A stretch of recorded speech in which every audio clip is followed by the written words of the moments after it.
12-13 tahun belum pulang. Namun saya seringkali mendengar keluhan teman-teman PNI, baik itu di Facebook maupun di langsung bercerita, Pak.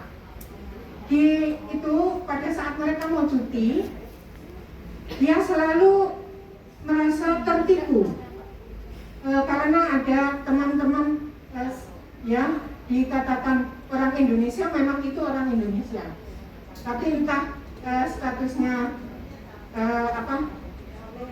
PRT apa bukan, atau US atau yang sudah independen, kami tidak tahu. Cuma itu, Pak, itu istilahnya seperti menolong gitu. Bagi kami mungkin ada yang di bandara Hongkong atau bandara Tanah Air? Bandara Hongkong, Pak. Bandara Hongkong banyak sekali.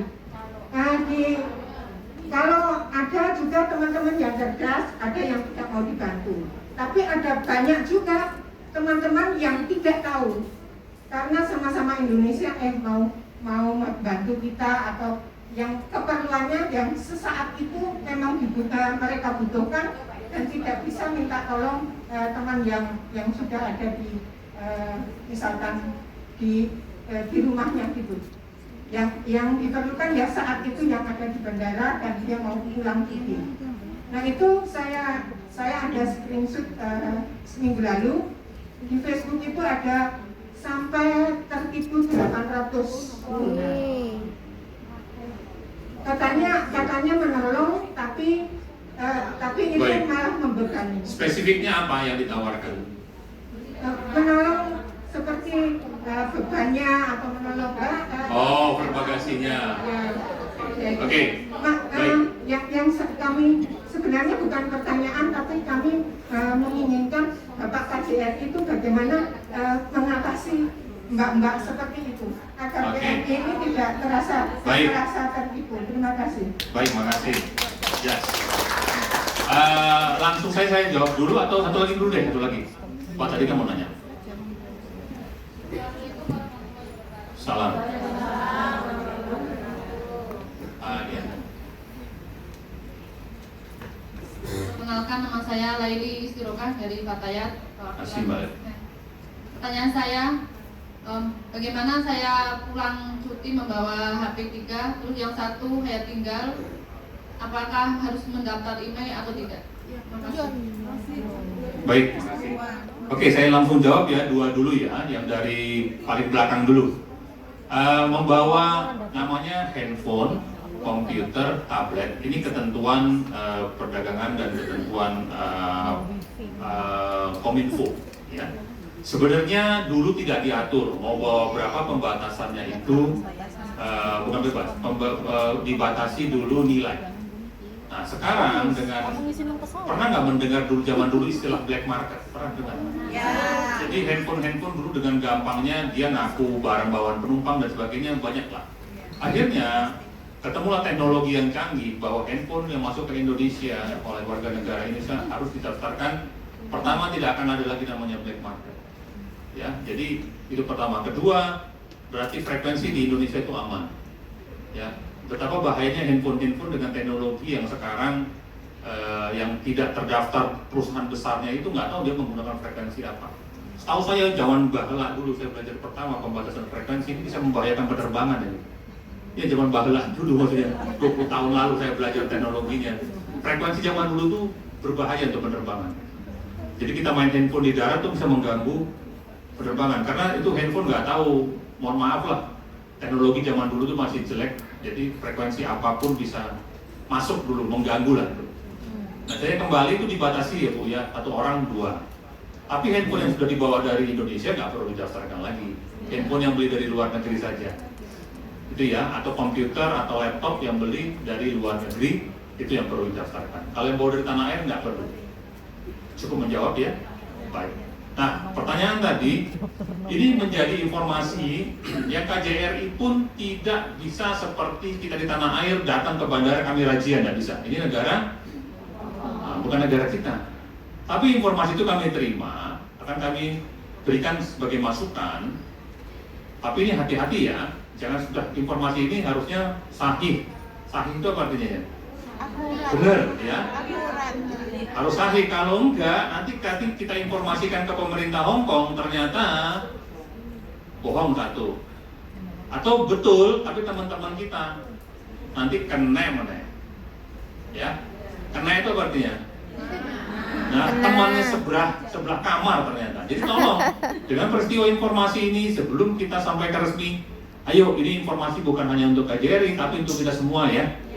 Bisik-bisik ke temannya, jangan ada teman, jangan ada, karena apa? Sudah dilaporkan, nanti kalau kena itu warga negara kita.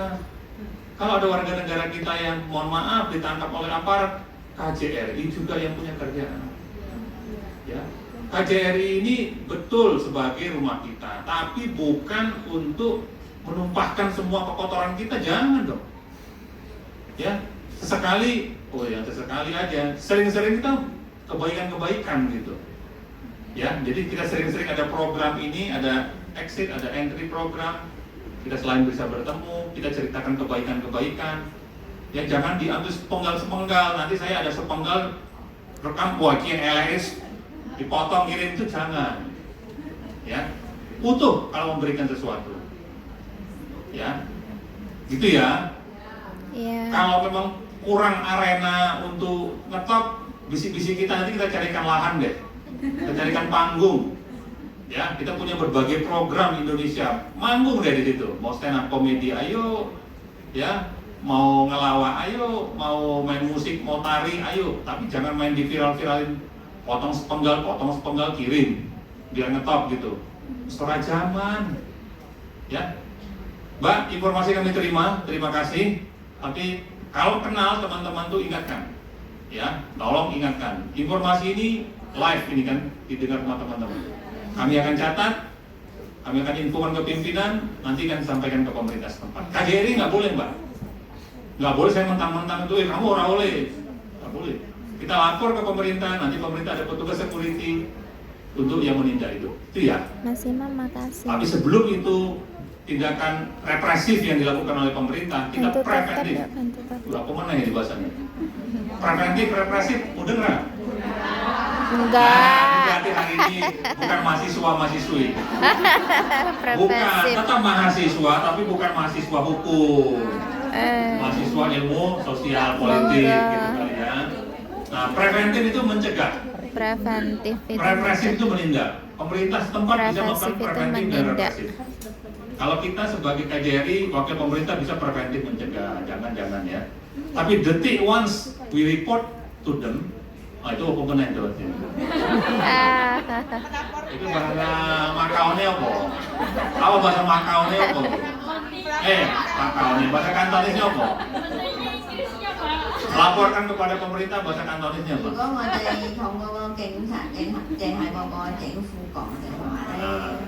Kalau sampai itu terjadi, mereka action.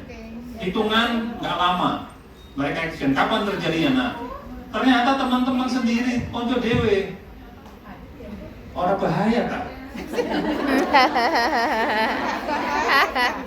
Bahaya kan? Teman konco dewe yang kena nanti urusan KJRI lagi. Jadi apa yang kita laporkan itu dilempar lagi ke kita, kan kasihan. Gitu ya. Oke, tapi terima kasih. Ini informasi kita semua mendengar. Kalau ada teman-teman kita ingatkan. Tapi saya akan laporkan atau ibu ayo bantu dilaporkan ke pimpinan, ya. pelan-pelan akan disampaikan. Ya, makanya berarti sindikat ya. Ya. Enggak, aku Mbak Yeni. Ya, terus tinggalin aja udah. Dia mah susah diajak. Yang ini, yang itu alasannya. Jadi aku nggak pernah ngajak. Ya ketemu. Baik, berarti Bu, kita Ibu atau pengganti Ibu nanti Bu, kita main-main ke bandara nih berarti kita.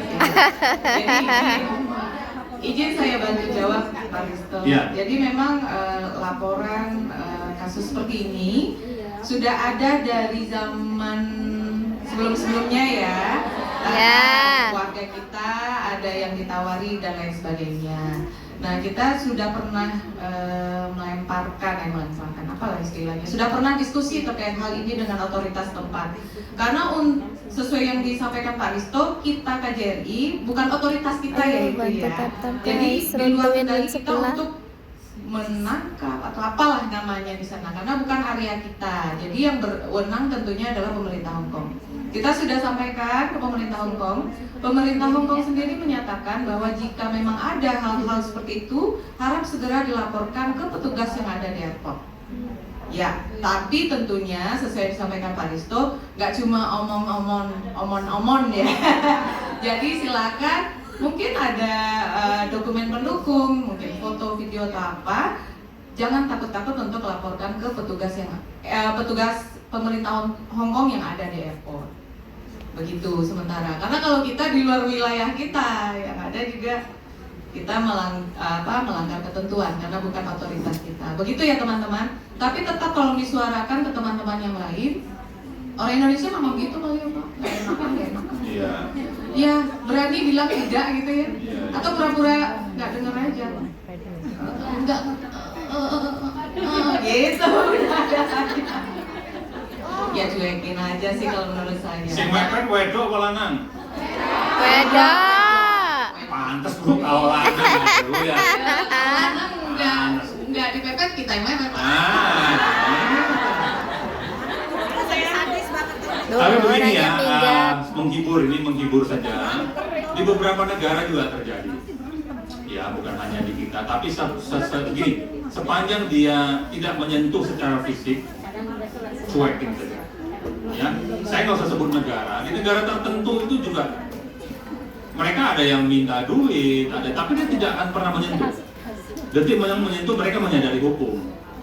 Menyentuh udah salah. Gitu. Tapi kalau cuma baru omon-omon, ya gitu ya. Pertama berani nanti menolak, kemudian tidak usah dihiraukan sepanjang dia tidak menyentuh. Tapi kalau sudah menyentuh secara fisik, apakah senggol, apakah colek, apakah sabun kali ya, lebih dari itu lapor. Ya, di sini Hong Kong sangat keras aturannya. Ya, siapa yang